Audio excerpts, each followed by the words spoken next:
Hello, everyone, and welcome to another edition of the Dentzel Domain on Red State Talk Radio. I am your host, Ed Dentzel. Today is Wednesday. I come to you on the microphone tonight with nothing to talk about. Of course, that's a complete lie. Nothing like Donald Trump and the politics of the early 21st century, particularly of early 2016, to keep political shows going, right? This is like the fifth or sixth time within the last 3 months maybe where, as I've told you once in a while, I record the show before it plays. The show does not play live on Red State Talk Radio for many different reasons. But there have been 5 times, at least, I guess, in the last 3 or 4 months where I wish the show was live. Because I would have been able to do the show as the news was happening.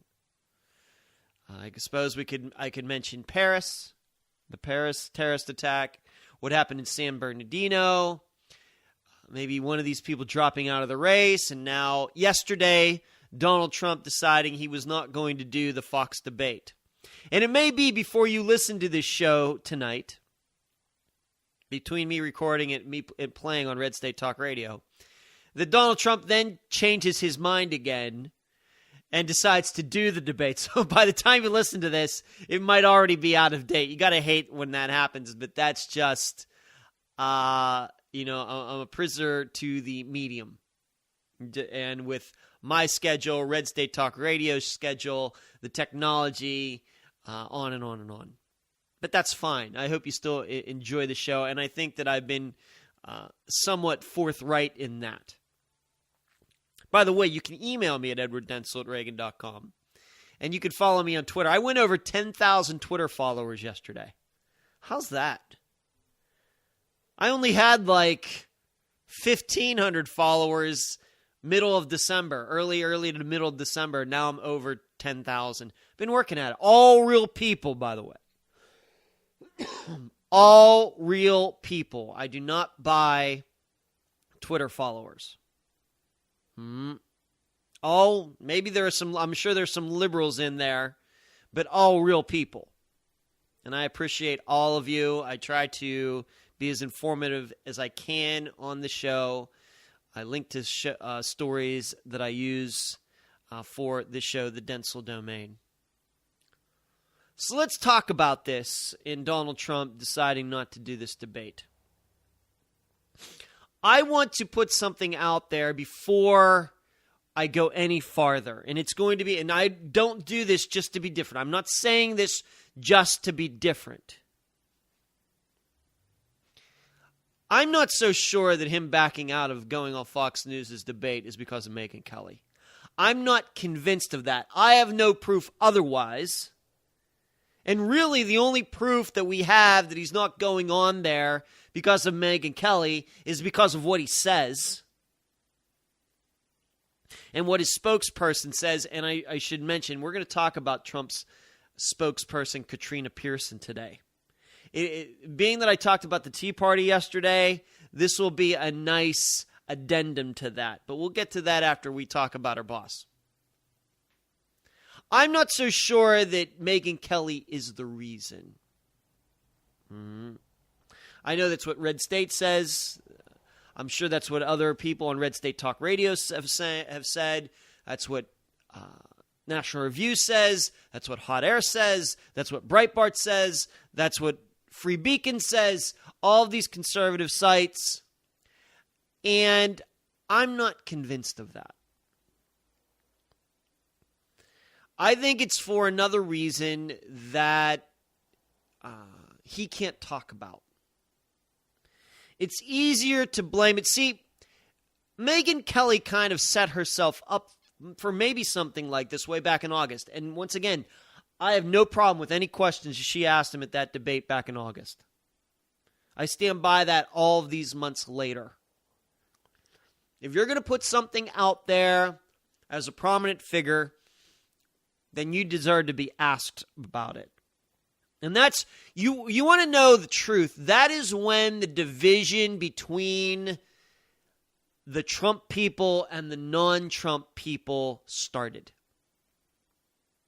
That was really it. There was a group of people went off in one direction regarding Trump, saying that what she asked him about was wrong.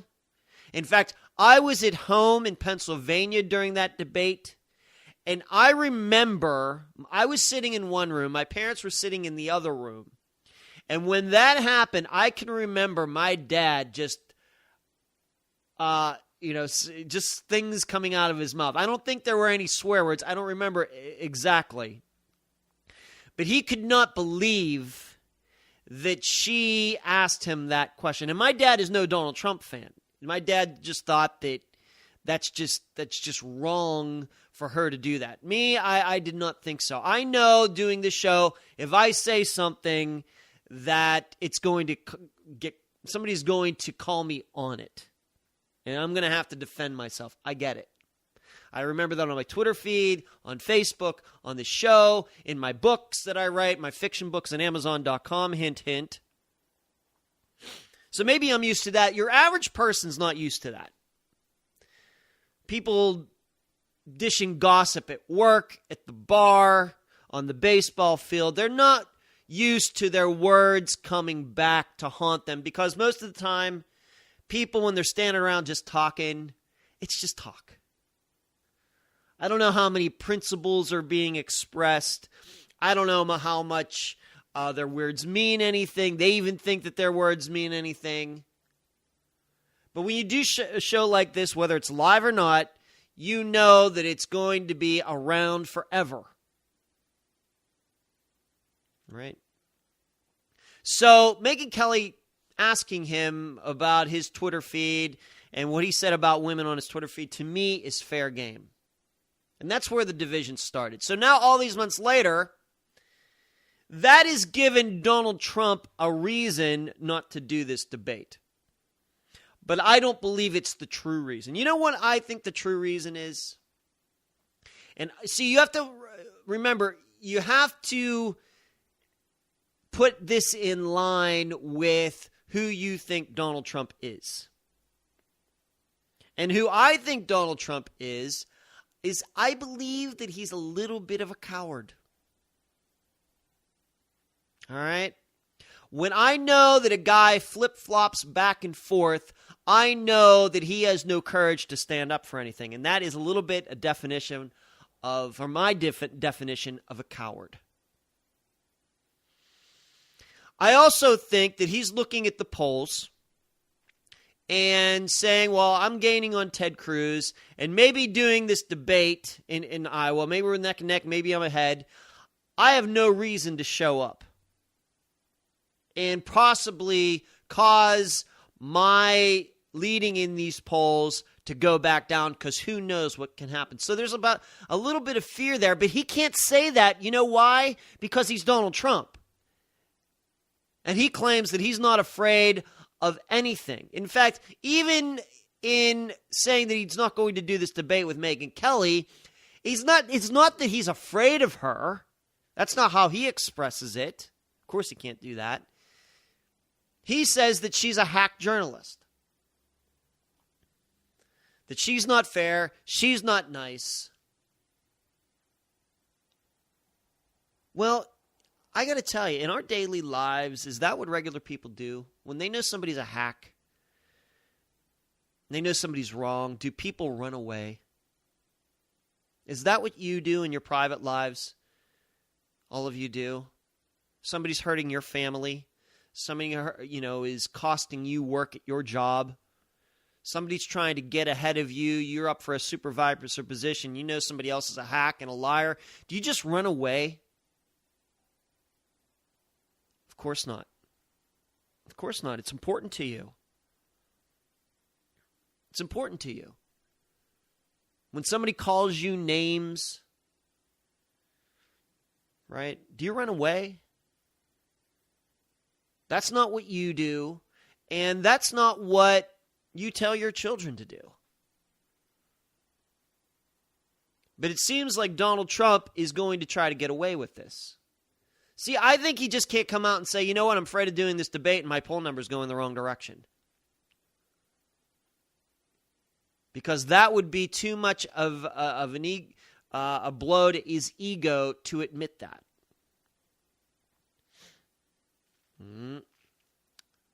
There's just the other points just don't make a lot of sense to me. And he can do this because he knows that Megyn Kelly's not going anywhere.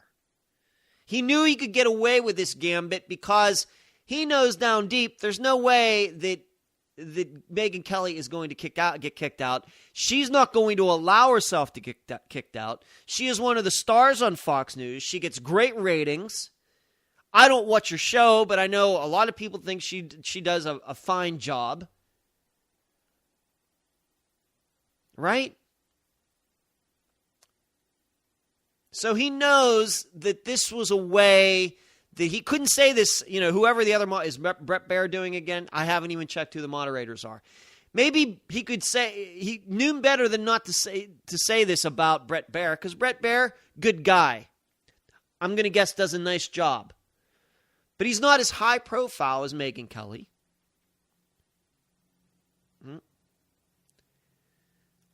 So he couldn't bring her up. So Donald Trump couldn't bring Brett Baer up. So he has to bring Megyn Kelly up. And then it helps that those two have history.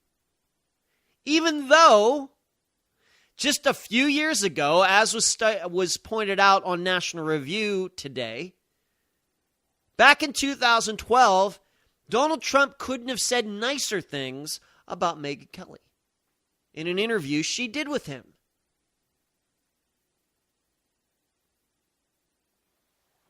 It's all very convoluted when the topic is Donald Trump, isn't it? And his people continue to support him. More, I guess, as solid as ever. This is why I don't believe that's the case. I don't believe this is a Megyn Kelly issue. I believe this is a Donald Trump ego issue, which he can't talk about. He can't admit that he's afraid that his poll numbers are going to go down. Could go down. I'm not saying they would. I'm not saying that they would. He just doesn't want to even take any chance of that. But there's a bigger issue, and I know there's the story out there. Well, Ronald Reagan, he skipped the last debate before the Iowa caucuses in 1980. Yeah. And he lived to regret it.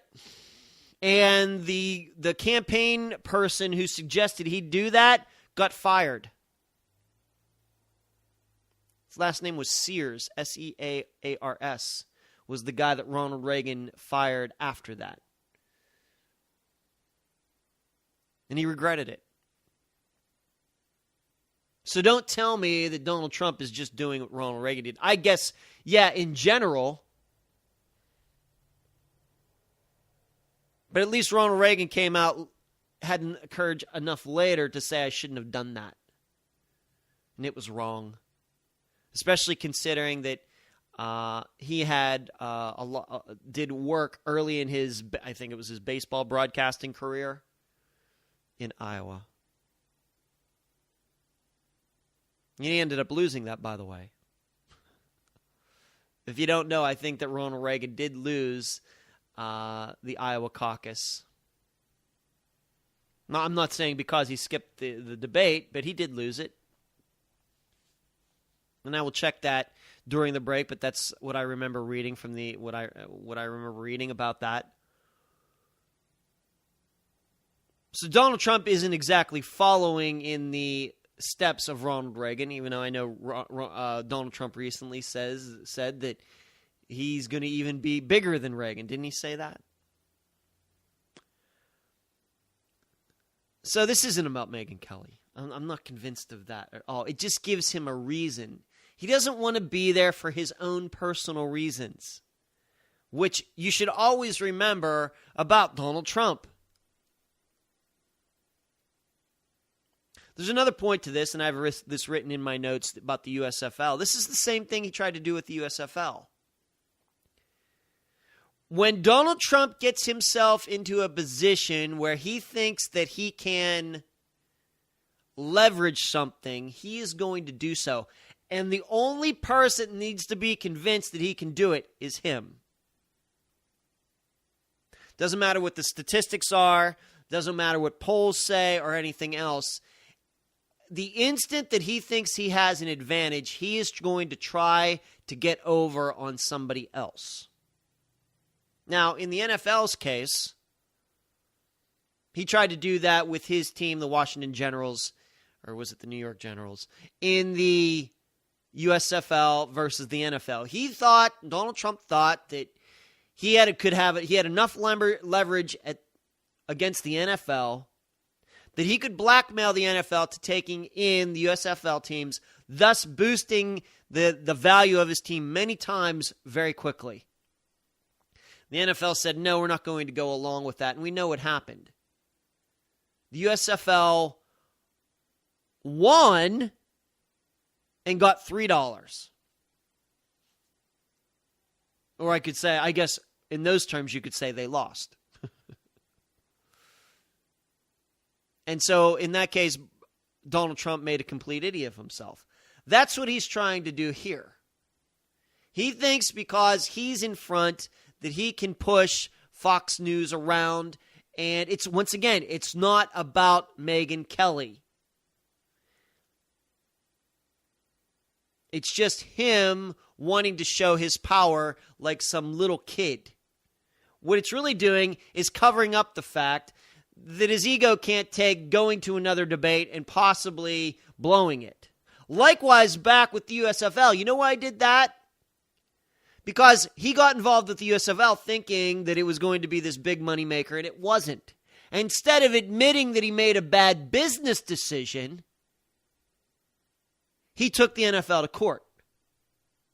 It's these two, almost 30 years ago now, that NFL versus USFL case. It's the same thing 30 years later with Fox News. And in both cases, in the NFL case, the NFL is still around, and Donald Trump as a football team owner is long gone. Likewise, as much as all of you Trump supporters think that he's getting over on Fox News, Donald Trump, and I hope he lives to be 100 years old, after he is long gone, Fox News will still be here. And it will still be getting great ratings. Megyn Kelly, she'll leave the network. They'll all be gone, but Fox News will be there as an institution, will still be there long after Donald Trump is forgotten. And in that way, he's just trying to make his name for himself going up against Fox News, because he could do this against NBC, CBS, CNN, and nobody cares. Nobody cares. Your average person can't tell the difference between any of them, but most people realize there's something different about Fox News, and it's not even that it's that conservative. You have a lot of liberals on there. You have a lot of people on there, you don't even know what their political affiliations are. Bill O'Reilly, not conservative. Megyn Kelly, who knows? Brett Baer, who knows? Sean Hannity, conservative. But they have liberals on there, Geraldo Rivera. They have Lanny Davis on there. They have a lot of liberal guests on there. Way more liberals on Fox News than there are conservatives on CNN. You just notice there's something different about Fox News. And so that's why, once again, Donald Trump can do this. And what I'm really saying is that if it was CNN that was going to be having this debate, he'd find a reason not to do that debate too. And if it was NBC or any other of these groups or stations that have held these debates, he'd find a reason not to show up for those debates as well. It's just that Megyn Kelly makes a very good foil because of what happened months ago.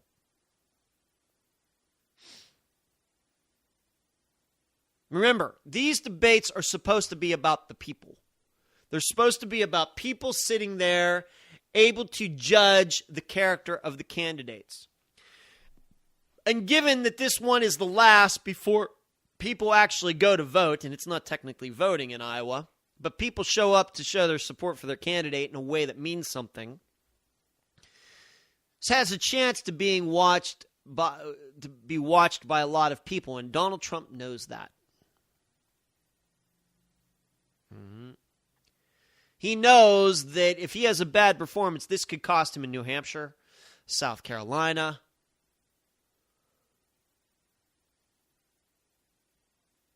Whereas, really, it's supposed to be about the people, isn't it?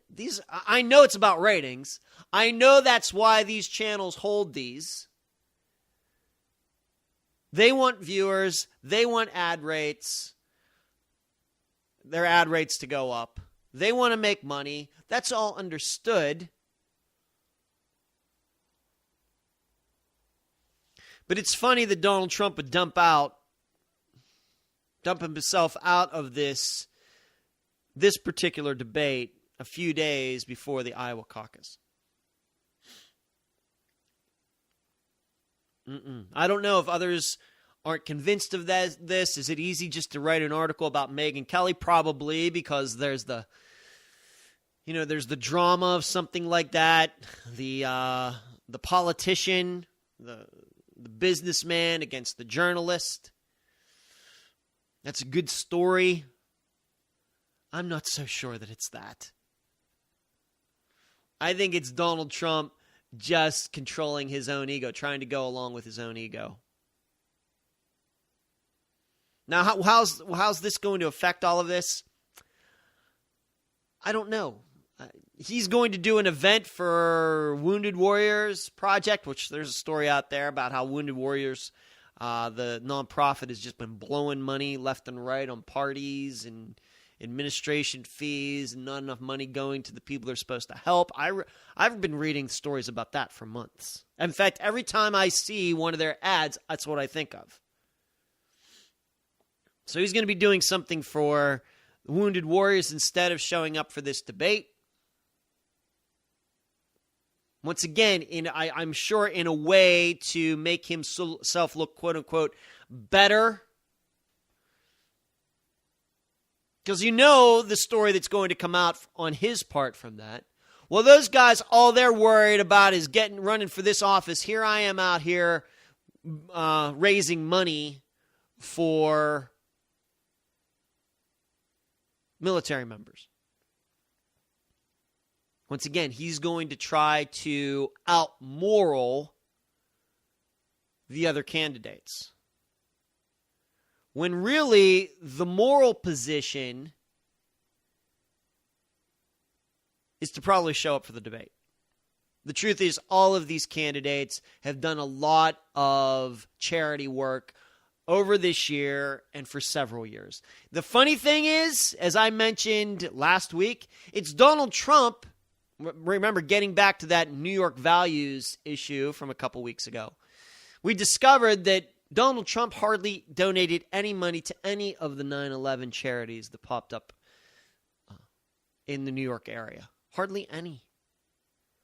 I wonder if those are New York values. I wonder if New York values are a person running away from a good argument like Donald Trump has run away from Megyn Kelly. I wonder. I mean, if he's going to portray it, I don't particularly believe it, but if he's going to portray it that way, then I can talk about it that way. Even though I don't necessarily believe it. Just a fascinating set of circumstances here. What should the candidates do? What are Marco Rubio, Ted Cruz, Chris Christie, the rest of them going to do during that debate? I'm sure there's going to be a lot of ganging up on Donald Trump. I'm sure that Donald Trump, either he himself or somebody else, will be live tweeting the debate and making fun of all of the men on stage. I don't think Carly Fiorina is going to make it into this one. And so that'll be a fine contrast. He's at a charity event But he's making fun of the politicians who are at the debate. Shouldn't he just be devoting all of his time to doing this charity work? All of his attention should be there. I don't know. We know that's going to happen, though. But it's not about Megyn Kelly. I'm not convinced of it. You can believe what you want. I have no proof. All I have is who I think Donald Trump is. And he's a guy who can't handle blows to his ego. Can't handle it. And the truth is, there are a lot of guys out there, not just politicians and businessmen, but a lot of men who can't hang. I don't know. Maybe when it just doesn't seem to me in my experience is as big a deal. But there's something that goes along with the XY chromosome and testosterone and being a guy that we feel like we have to defend ourselves, and we take slights very personally, especially when it comes to in a situation like this. Overall, we can see that Donald Trump and his behavior is not how we handle our everyday business. When we have people that we dislike, we confront them. And we don't mind that we do it. If we think that we're morally right, we don't care if there's an audience of 1 or an audience of 100. We try to handle our business. Donald Trump isn't going to do that. It's more about the power play with him. Doesn't even, what I see, the headline doesn't even talk to Roger Ailes about it. He wants to go right to Rupert Murdoch. No. Let's move on to something else. I should just say for the record, I don't know how much. See, to me, Iowa, I think this is going to have a net negative effect on him in Iowa. I really do. I think that you have to remember something. I'm going to continue on this. Iowa takes its place in the primary process very, very seriously.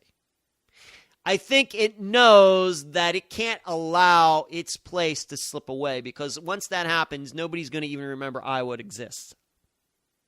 If it's not first, it'll be forgotten. Once again, like New Hampshire, if it's not second, nobody's going to care. And I've told you the Republican primaries should be altered. Iowa and New Hampshire should not be first. And Iowans know, the governor of that state knows, the people who run the political parties in that state know. There are a lot of people outside of Iowa that think that.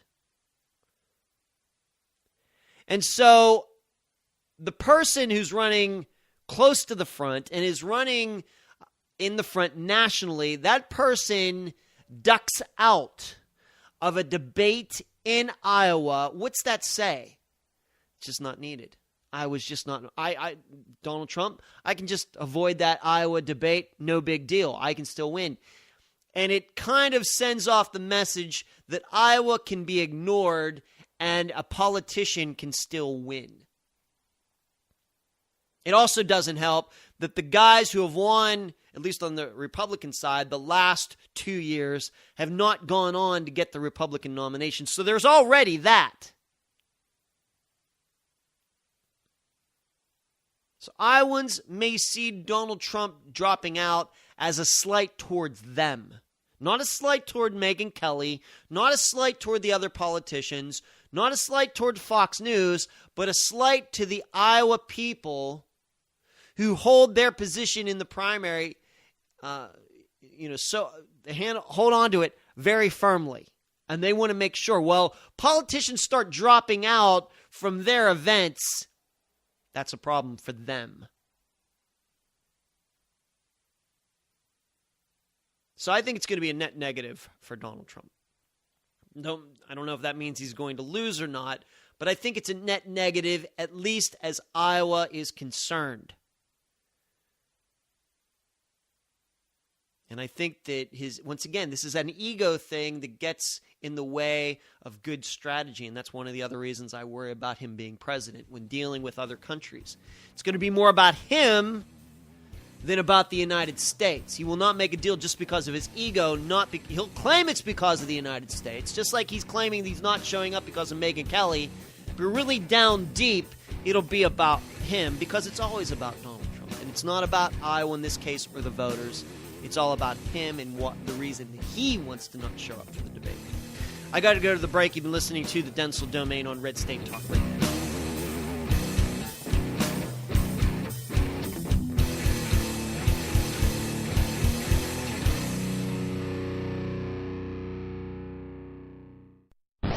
Red State Talk Radio, feeding the hunger.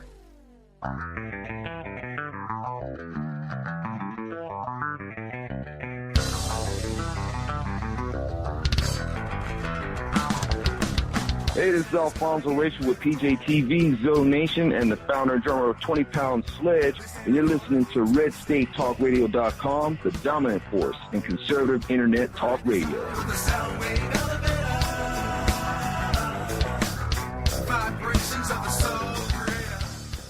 I'm a mom, and just like millions of other women, that's why I own guns.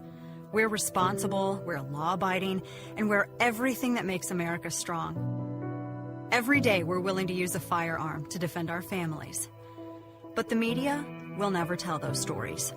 If a mom puts a gun to the face of a home-invading thug and makes him run for his life, the story gets buried. But if she's unarmed and murdered, the cameras will be at the scene before the police. It's time for moms like me to speak out. We are the majority. We demand the freedom to defend our families, and we challenge the media to tell the truth about our rights. I'm the National Rifle Association of America, and I'm freedom's safest place. What does it mean for a country when its citizens turn on the news and expect to be misled? Because the reporters who once served as freedom's fearless watchdogs feel like distant characters in a fading memory. Today, too many journalists are just actors, playing to their boss's script. Why tell the truth when you can sell a lie for more? There's a price to pay for all this dishonesty.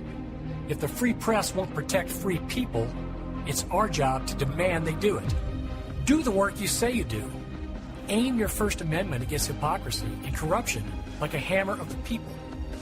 Kick down the doors of any leader who deceives us, and never tolerate dishonesty from your own ranks. That's what the good guys demand. We're the 5 million men and women in the National Rifle Association of America, and we will not play along. Join us today. This is Don Newen with Cowboy Logic Radio. And if you don't go to bed every night absolutely fatigued from trying to restore America from the destruction that is taking place, then you're simply not doing enough. Join me late night, Tuesday, early Wednesday, 12:05 a.m. for Cowboy Logic Radio on RedStateTalkRadio.com.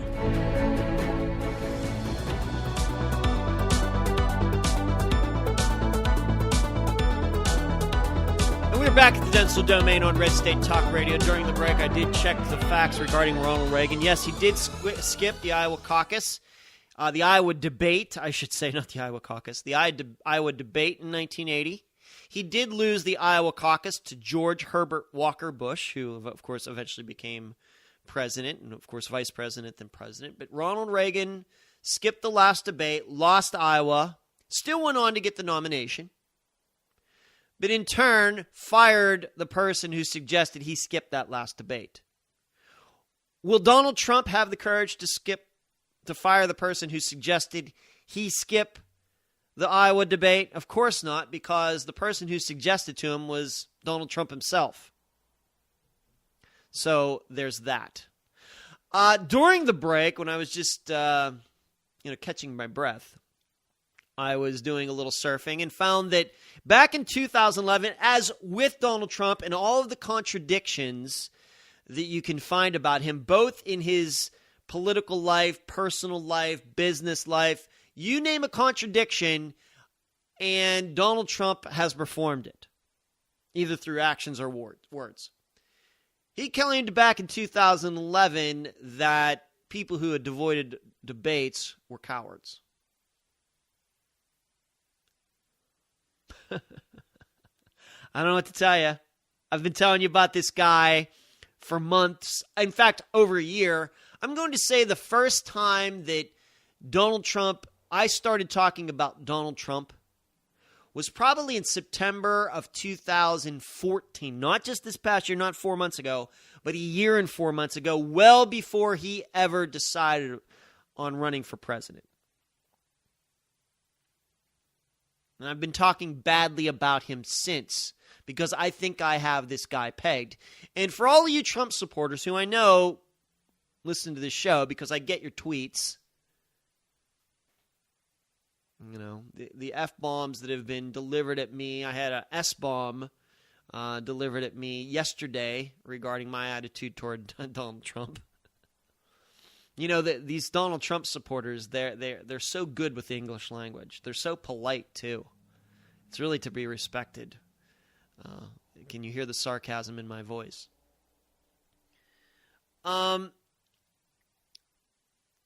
It's funny that the supporters and these changes he's made won't change their minds at all. And this is the exact. As you know, I've made the same points about Donald Trump that I've made about Barack Obama. Barack Obama, even though he has all these supporters wouldn't be able to stand him if he worked in the cubicle right beside them. They'll vote for him for president, but if he was just a regular guy, same personality, same attitude, looked the same, everything, and he worked in the cubicle next to them at some title company or at a banker, everybody would want to sit on the other side of the room. They wouldn't want to get anywhere close to Barry Hussein Obama. But they'll vote for him for president. Same thing with Donald Trump. These supporters of his, if they had to work with him every day, and not as Donald Trump, the billionaire who flies in private jets, but just regular Donnie Trump, you know, from Tampa, Florida, who's like an accountant in some big accountant firm, and everybody's sitting in this huge office space in some, you know, what do they call it? Industrial center, where there's nothing but buildings. You know, one building looks the same as the next, and they all go there. Maybe it's a call-in center. Maybe it's a service center, something like that. And if any of these people who are supporters of Donald Trump had to work next to Donnie Trump, they wouldn't be able to stand him. They'd be making fun of his hair. They'd be making fun of his ego. They'd be making fun of his contradictions. They'd be making fun of his wife. You know, he'd be 50 and she'd be some 21-year-old. Right? No matter how good-looking she is. And saying, well, she's only with him for the money, even though Donnie Trump probably wouldn't be as rich as Donald Trump. You know, Donnie Trump, he'd probably refer to himself in the third person. Like, Donnie would say, Donnie Trump's going to do this after work today. Donnie's going out with this chick tonight. Donnie's going here after work. Donnie's doing this. You know, Donnie Trump would talk about himself in the third person, and everybody would hate him. But dang it, those same people will vote for Donald Trump for president of the United States. That's something that I don't get. Whereas, you know, the contrast, I guess, is somebody like Ted Cruz, Marco Rubio. I've had people like that in my life. In fact, I went to Grove City College, and there were a bunch of 20, 21-year-olds who reminded me of Ted Cruz, Marco Rubio. Conservative, okay guys. But I got along with them. But, you know, they're just seemed a little plastic. Ran around to a lot, and, I take great pride, even though I don't talk to a lot of those guys that I went to Grove City with. They were real people. There were no fakes in the circles that I ran in Grove City. And I got to tell you, those people were hard to find. As much as Grove City teaches good things, other parts about it were a little bit fake. So I know Ted Cruz. I could get along with him, probably wouldn't be great friends with him. I could probably work with him, but behind his back I'd probably be saying, man, this guy, everything just seems just a little too planned. Marco Rubio, same kind of thing. Just has an answer for everything, very smooth, but I'm not sure that sometimes what I see is what I'm really getting. Even though these guys have records on the they have votes on the congressional record that we know where they stand on particular topics, whether you like it or not. We don't even have that with Donald Trump. And I should also say that in my days of working with people, I've proven that I can work with just about anybody. But I know you Trump supporters, you're a little bit different than I am. Probably a little bit more picky than I am. And you wouldn't be able to stand Donnie Trump. I wouldn't like Donnie Trump. I wouldn't trust him as far as I could throw him, and I surely wouldn't vote for him. But I could work with him. You guys, I'm not so sure. And maybe that's one more way that we're different. It's just, there's just something interesting in there, because you know how I like to compare political issues and what's going on in politics with what you are doing in your private lives, and how you view people around you, and how you view those people that you're going to vote for, and how you, I suppose we all do it eventually, we make concessions here and there. But there's no doubt in my mind that Obama supporters, if they had to work with Barry Obama, wouldn't like him. And there's no doubt in my mind that if Trump supporters had to work with Donnie Trump, they wouldn't like him either. And in fact, if you ask him, Donnie Trump's going to run for president one day, all of his coworkers have said, we're not voting for him. That's for sure. But here they are voting for Donald Trump. Let's move on to something else, and this is kind of related, and this has to do with Donald Trump's national spokesperson, Katrina Pearson. She's only been on the periphery of my radar within the last few weeks. Pops up here, pops up there, kind of talks crazy. I read this email that she sent Red State that was completely unreadable. You don't even know if she speaks English. Did a little research on her, and man, she is a kook. I want to remind you all of something. Donald Trump, one of his selling points, he would tell you, is his ability to pick out great people.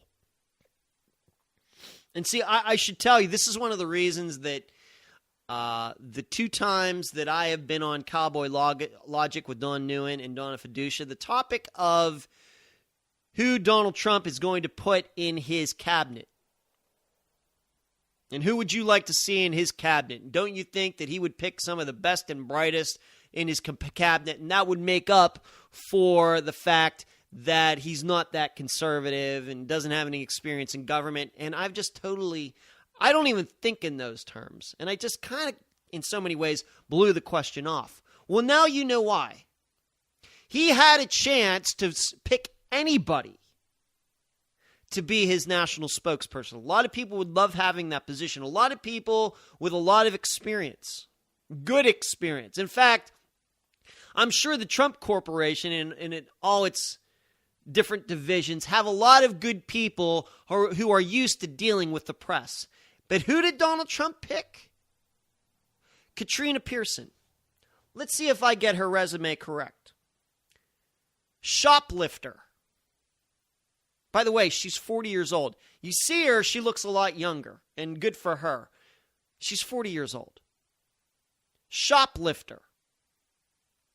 You should know something else. She worked for Ted Cruz's campaign in Texas at one time. She got kicked out. People who now remember her from Cruz's campaign for running for Senate said that she was nothing but an opportunist. In it for herself. Trying to raise her name.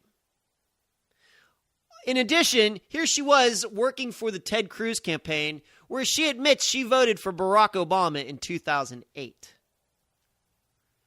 She went from there, after voting, and being that I talked about the Tea Party yesterday, from there she went and was a spokesperson for the Tea Party Leadership Forum.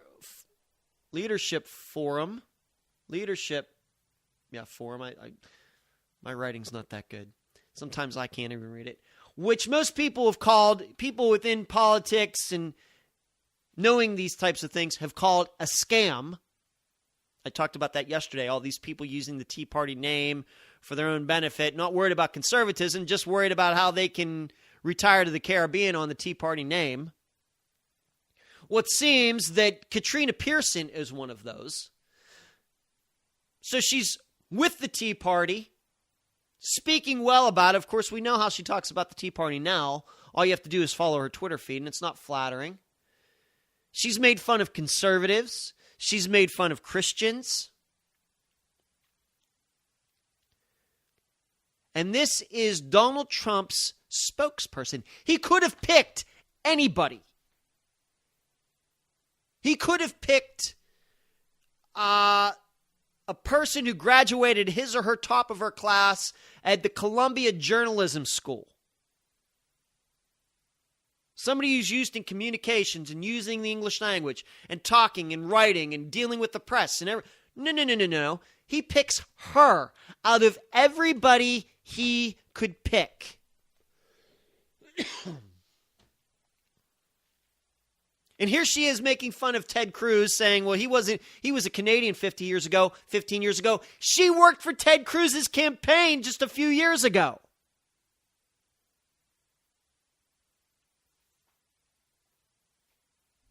See, this is where we're headed. I didn't even know this. Doesn't surprise me. When I was talking about the Tea Party yesterday and how it has become infiltrated with self-promoters and opportunists, the people I was thinking about were people like Katrina Pearson, and I didn't even know this till I started doing research for today's show. That's why you should believe me.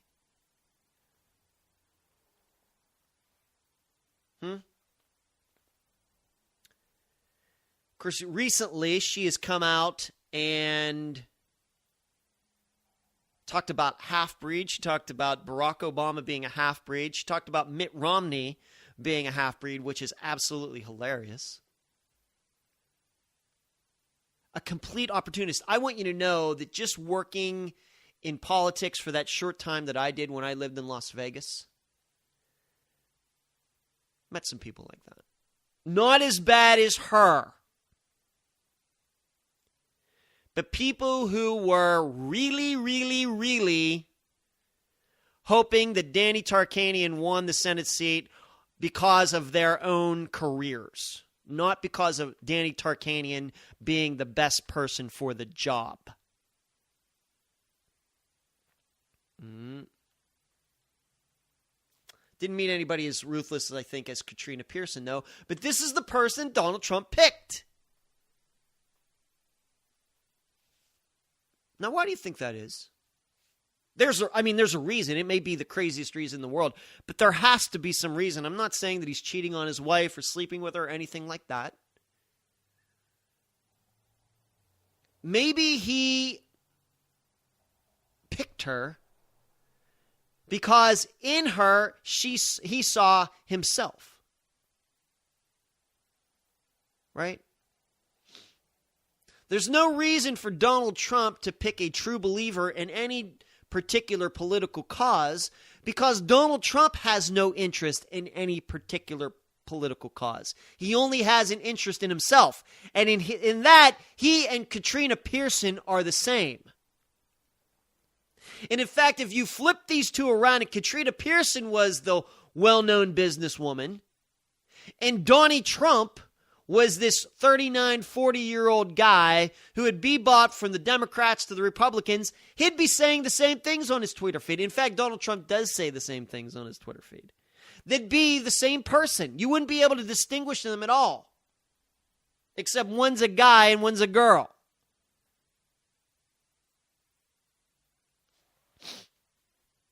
Donald Trump is not going, and this goes back to, once again, that cabinet question, if he becomes president, he is going to put people in a position who are like him. And he's surely not going to put in any of these positions anybody that he thinks is smarter than he is. This is the other problem.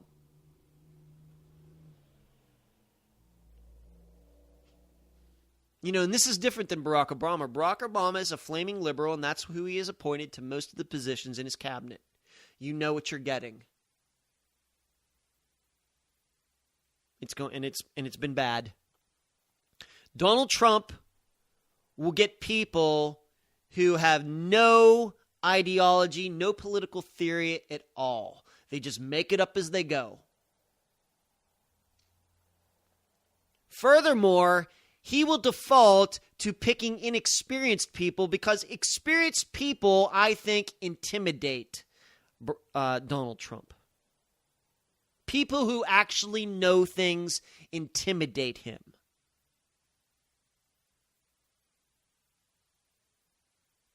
I don't know what else you can say. I don't know how else Katrina Pearson could ever get picked for this job. Any good person, I'm not even saying politician, but any good moral person would see right through Katrina Pearson if they looked at her resume and where she was and what she did and what she said. She's been a kook leftist, showing support for Malcolm X. She's been a kook rightist, talking about the United Nations, and she'll just go wherever it takes her so she can collect a paycheck. And even then, when she's not collecting a paycheck, she'll be doing political work and feeding off the people of Texas, because that's where she's from, in unemployment benefits. That's true too. Now, what position do you think that Katrina Pearson is going to hold in a Donald Trump administration? Press secretary? How's that going to go? I should say, going back to Donald Trump and avoiding this debate, I should say this kind of sets up nicely for Donald Trump never doing any interviews. He'll just say, well, I can't deal with that person. I don't want to do it. I don't want to do it for this reason. We may never see him do an interview in 8 years. You think that Barack Obama did only a few interviews. Wait till Donald Trump becomes president. He'll just trot Katrina Pearson out there to yell names at the people who are trying to ask questions. Maybe he won't even have a press secretary. Maybe it'll just be nothing. Just will not deal with the press at all, the media at all. It'll just be whatever news we get will be issued in an email. That's the only thing we'll ever know about what's going on inside the Donald Trump presidency. And it'll come from Katrina Pearson. It won't even be readable, and it'll be full of F-bombs.